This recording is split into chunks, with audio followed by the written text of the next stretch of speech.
Salut, c'est Seb, j'espère que tu vas bien. Donc pour cette première vidéo de mon challenge de 30 jours, j'aimerais aborder avec toi juste le principe un peu de mon métier, c'est-à-dire la notion d'innover.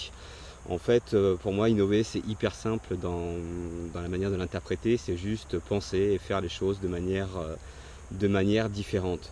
Et quand tu pars de ce constat-là, au final, tu te rends compte que innover, c'est hyper simple. Ça peut commencer déjà à peut-être essayer de changer ta manière de voir les choses, de voir tes problématiques et de te dire que tu peux commencer à innover par exemple en changeant ta manière de gérer ta facturation, en changeant la manière dont tu vas communiquer ou essayer de recruter des nouveaux clients. Au final, c'est juste une manière de penser, arriver à voir les choses de manière différente. Alors ça peut être sous d'autres référentiels, ça peut être essayer de voir les choses du point de vue de tes clients, essayer de voir les choses du point de vue de tes concurrents, essayer de voir les choses justement à l'inverse de tes concurrents pour essayer d'identifier des nouvelles opportunités.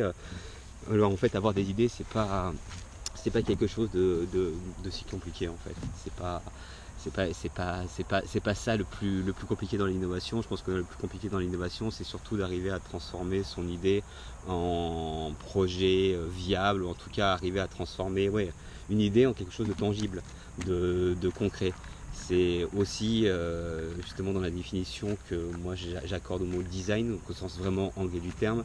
C'est à la fois le dessin, D-E-2-S-E-I-N, qui est du coup l'intention que tu vas mettre derrière quelque chose. De manière plus concrète, c'est la solution que tu vas trouver à un problème, et le dessin D-E-2-S-I-N qui qui représente plus la forme que va avoir cette solution là ou la matérialisation de cette solution.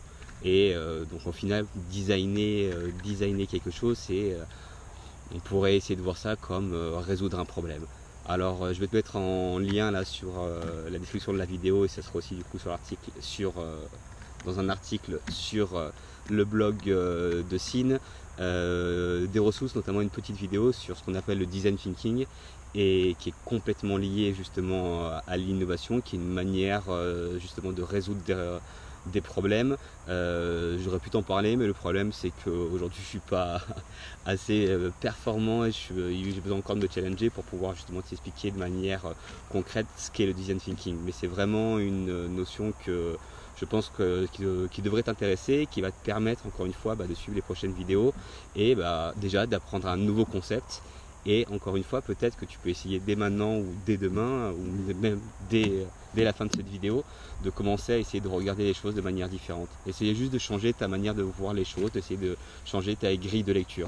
Et tu verras qu'en changeant cette grille de lecture là, tu vas laisser apparaître au fur et à mesure de nouvelles idées. Bon, et après on verra dans les prochaines vidéos comment on va arriver justement à transformer ces idées-là en projet, et notamment sur une partie outils. C'est pour ça que je pense que voilà, cette vidéo elle était un peu concept. C'est la première, donc la 30e sera forcément mieux et la 100e sera au top. Donc voilà, les 29 prochaines vidéos en clair seront consacrées à te présenter alors un outil, donc que ce soit un outil conceptuel ou un outil technique qui va te permettre justement de transformer, soit de trouver des nouvelles idées, soit de transformer tes idées en projet. Voilà, bon désolé si la vidéo a été un petit peu longue, petit retour sur l'expérience sur la vidéo d'hier.